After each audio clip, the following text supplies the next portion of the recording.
అయ్యప్ప స్వాముల చేత వాళ్ళు తినే భిక్షలో ఫస్ట్ ముద్దని మనం పెట్టించుకుంటే చాలా మంచిది. ఎందుకంటే సంతానం లేని వాళ్ళకి సంతానం కలుగుతుంది. అట్లాగే అనారోగ్య సమస్యలు ఏమన్నా ఉంటే తొందరగా తొలగిపోతాయి.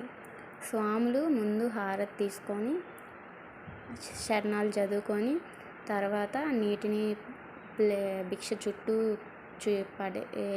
వేసుకొని ఆ తర్వాత కొంచెం అన్నం కలిపి అది దేవుడికి పక్కన పెడతారు. ఆ తర్వాత అన్ని కర్రీస్ అన్నీ కలిపి మనం ఒక ముద్ద పెట్టించుకుంటే మంచిది. అయ్యప్ప మాలను వేసిన వాళ్ళు ఫస్ట్ మాల వేసిన వాళ్ళని కన్యస్వామి అని అంటారు. కన్యస్వామికి చాలా ప్రత్యేకత ఉంటుంది.